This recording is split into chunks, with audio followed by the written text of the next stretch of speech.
Lorsque vous souhaitez analyser les associations qui existent entre les modalités de 2 variables qualitatives, je dis bien uniquement 2 variables qualitatives, vous pouvez et vous devez d'ailleurs utiliser un outil puissant qui est l'AFC, analyse factorielle des correspondances.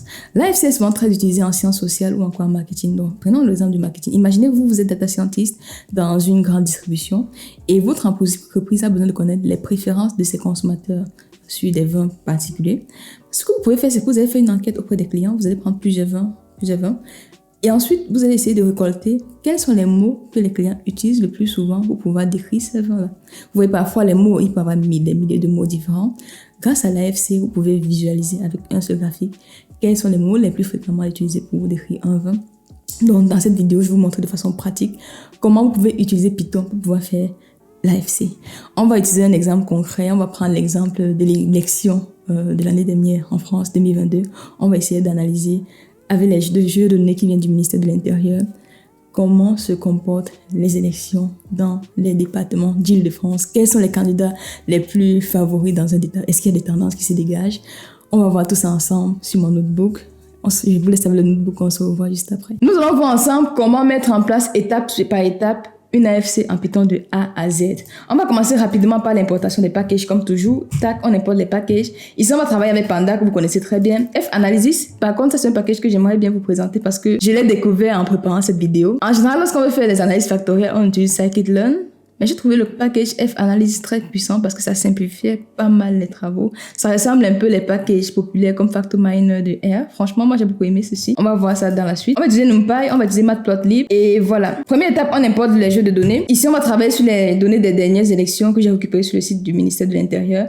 Donc, on va se concentrer uniquement en Île-de-France. Vous avez pour chaque département le nombre de votes des différents candidats comme Emmanuel Macron, Jean Lassalle, Marine Le Pen, Éric Zemmour, Jean-Luc Mélenchon. Bref, pour chaque candidat, on a le nombre de personnes qui ont voté pour ces candidats par département d'Île-de-France. À chaque fois que vous allez commencer l'AFC, vous aurez toujours un tableau de contingence comme ceci. N'hésitez pas à voir la vidéo que j'ai fait hier pour plus de détails. Donc, le tableau de contingence, c'est ceci. Comme dans toutes les analyses, les étapes ne changent pas. On analyse les données manquantes. Ici, comme vous le voyez, on n'en a pas. Les données à SREM, on va s'en passer ici. Mais les étapes ne changent pas. Donc, on va commencer tout de suite avec la description des données. Donc, on va quand même connaître quels sont les candidats qui sont les plus votés par département. On va commencer par le tableau des profils lignes, les profils colonnes. Donc, ici, c'est les votes des départements pour chaque candidat. Si on commence par exemple par les votes par département, on va se rendre compte par exemple qu'en Seine-Saint-Denis, 49% des personnes ont voté pour Jean-Luc Mélenchon. Donc, en gros, en Seine-Saint-Denis, 49% des personnes ont voté pour Jean-Luc Mélenchon. Si on prend par exemple Seine-et-Marne, 25% ont voté pour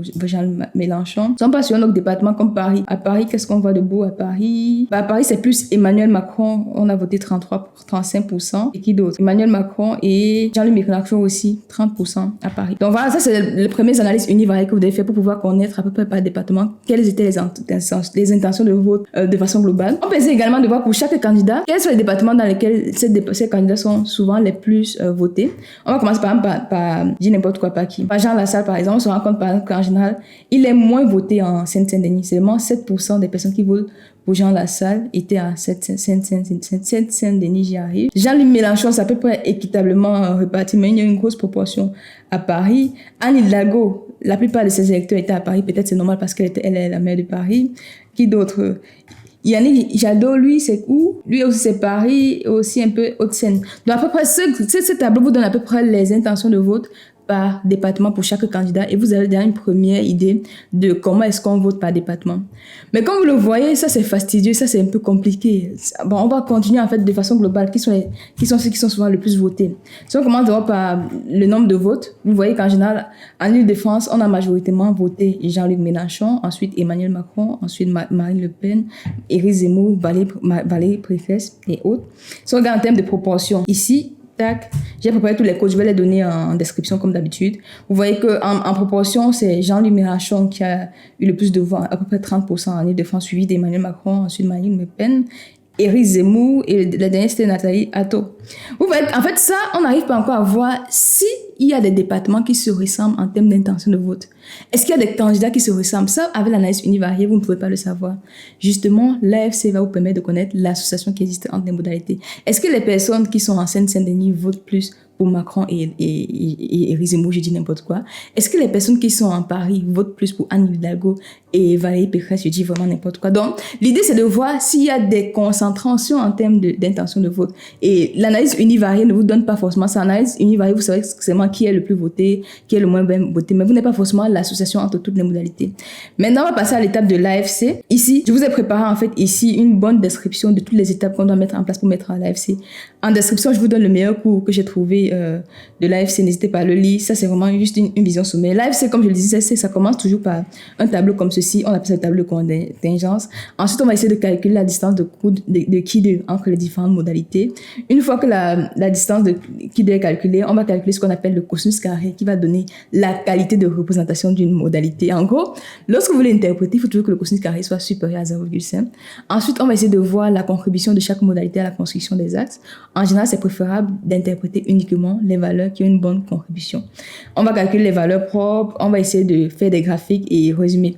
On va aller dans la pratique tout de suite, je vous laisse. On va faire l'ACP, il suffit de faire MyCA, on crée un objet de classe type CA.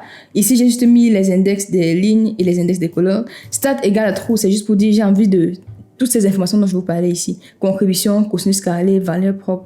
Quand vous mettez stat égale à true, lorsque vous instanciez un objet de type CA qui vient du package F-Analysis, vous pouvez avoir tous ces détails-là.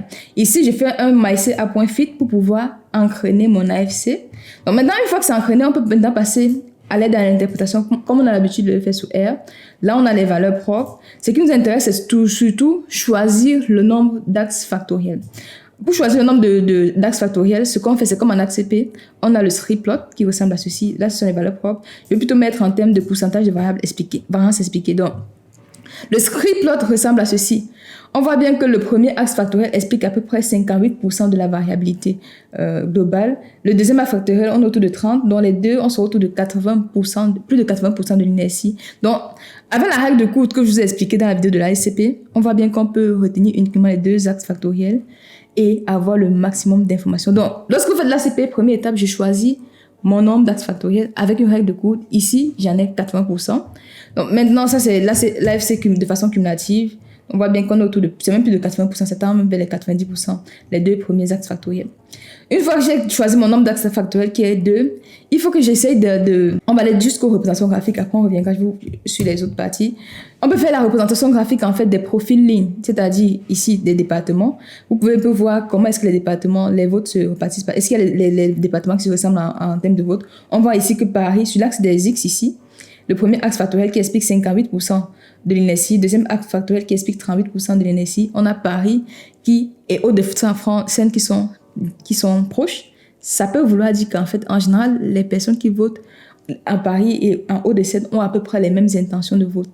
On voit ici sur l'axe des Y, ici le deuxième axe factoriel, on a Saint-Denis ici et les Yvelines qui sont opposés. On peut dire qu'en fait, il y a une grosse opposition entre les électeurs de Seine-Saint-Denis et ceux des Yvelines ou encore Seine-et-Marne. Mais attention, il faut analyser la qualité de représentation et c'est pour ça qu'il faut calculer tous les cosinus carrés que je vous ai mis ici. Si parmi il faut analyser les cosinus carrés avant d'analyser, on prend ce premier factoriel, on voit que si le cosinus carré est supérieur à 0,6, on peut analyser. Donc on peut analyser le Val d'Oise, Paris, Haute-Seine, Seine-et-Marne et Saône. Donc voici ce que vous pouvez interpréter sur le premier axe factoriel parce que le cosinus carré qui est là est supérieur à 0,5. Si on passe sur le second axe factoriel, on pourrait interpréter les Yvelines. Donc on peut interpréter l'opposition entre Yvelines et Saint-Denis que j'ai observé tout à l'heure. En gros, les intentions de vote seront complètement opposées. Peut-être ce sera gauche-droite ou droite-gauche. On verra bien. Les Yvelines, Saint-Denis, c'est bien représenté. Val-de-Marne. Dans le deuxième acte factoriel, on peut interpréter uniquement Val-de-Marne, Saint-Denis et Yvelines parce que le cosinus carré est supérieur à 0,5.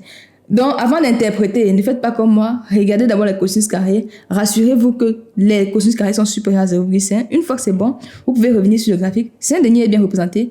Yvelines est bien représenté. Seine-et-Marne bien représenté. Donc, on a une grosse opposition entre ceux qui vont voter en Seine-Saint-Denis et ceux qui vont voter dans les Yvelines et Seine-et-Marne. On a ici une bonne association entre Paris et Haute-Seine. En gros, Paris et Hauts-de-Seine auront à peu près les mêmes intentions de vote. Peut-être c'est assez normal parce que Paris et Hauts-de-Seine sont assez proches comme département. Bon, on verra ça par la suite. On peut également faire le graphique des profils colonnes. Ici, les colonnes chez nous, ce sont les candidats pour voir à peu près quels sont les candidats qui sont similaires à peu près en termes de vote et quels sont ceux qui sont différents. Si on prend par exemple l'axe des Y, le deuxième axe factoriel ici, on se rend compte qu'il y a Jean-Louis Mélenchon. Il semble être bien représenté. N'hésitez pas à vérifier. Toujours vérifier. Si on vient ici, tac, on vérifie d'abord est-ce qu'il est bien représenté. Deuxième axe factoriel, Jean-Luc Mélenchon est très bien représenté. Jean Lassalle, Valérie Pécresse sont bien. Non, Valérie Pécresse est bien représentée peut-être, oui. Donc il y aura Jean-Luc Mélenchon, Jean Lassalle et Valérie Pécresse uniquement. Mais par contre, sur le premier axe factoriel, il y a Nathalie Arthaud qui est bien représentée, Yannick Jadot, Emmanuel Macron, Marine Le Pen, Philippe Poutou. Donc vous pouvez interpréter également jusqu'à Anne Hidalgo. Donc vous pouvez interpréter tout ce qui est jusqu'à Anne Hidalgo sur le premier axe. Jean-Luc Mélenchon, Jean Lassalle et Valérie Pécresse sur le deuxième axe. Donc, on peut maintenant interpréter rapidement. On a vu, est-ce que Marine Le Pen était bien représentée sur le second axe? Non, Marine Le Pen n'est pas bien représentée, donc on ne va pas l'interpréter. Philippe Dupond-Moretti, yes, Nicolas Dupont-Aignan est bien représenté.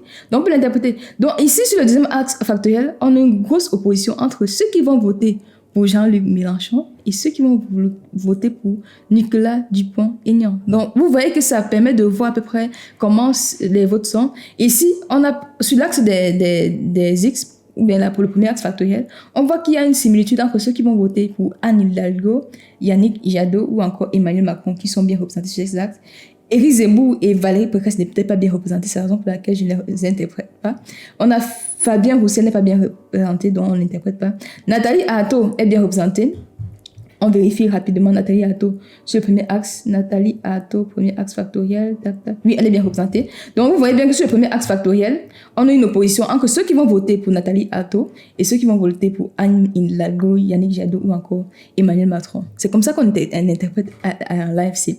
Ce qui est super intéressant à l'AFC, c'est comme en ACP, on peut faire une superposition entre les profils lignes et les profils colonnes. Donc, ici, on parle de profil ligne, profil colonne. On peut faire une superposition entre ce graphique et ceci pour voir à peu près comment sont les candidats par département et par région.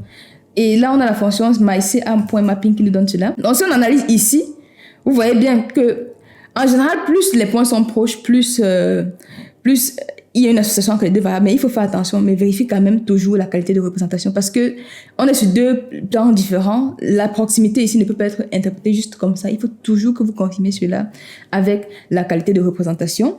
Donc ici, par exemple, on avait une opposition entre Jean-Luc Mélenchon et ceux qui votaient pour... C'était qui encore là? Nicolas Dupont-Aignan. On avait une grosse opposition. On voit bien qu'ici, ceux qui votent pour Nicolas Dupont-Aignan semblent être en Seine-et-Marne. Et ceux qui votent pour Jean-Luc Mélenchon semblent être en Seine-Saint-Denis. Il faut juste vous rassurer que Seine-Saint-Denis est bien représenté sur le second axe factoriel et Seine-et-Marne bien représenté ici. Et vous avez une bonne interprétation. On a aussi les Yvelines qui semble être proche de Valérie Pécresse. Après, il faut voir la qualité de représentation de Valérie Pécresse. Et si on regarde sur le premier axe factoriel, l'opposition entre Nathalie Arthaud, Anne Hidalgo et Emmanuel Macron, on voit que Nathalie Arthaud, en général, elle est bien votée dans le Val d'Oise ou encore, je ne sais pas si les zones est bien représentées, mais vérifiez la qualité des représentations dans le Val d'Oise. Et si on regarde Anne Hidalgo, Emmanuel Macron, c'est plus, et Yannick Jadot, c'est plus Paris et Hauts-de-Seine. Donc voilà comment on interprète l'AFC. Vous pouvez également regarder les contributions des différents axes factoriels ici. Donc en gros, plus une variable, plus une modalité contribue, plus elle est bien représentée et plus on l'interprète. Donc vous avez les contributions. On va par exemple sur le premier axe factoriel, Marine Le Pen contribue fortement, Emmanuel Macron contribue. Et si on prend le deuxième, on a Jean-Luc Mélenchon, Marine Le Pen.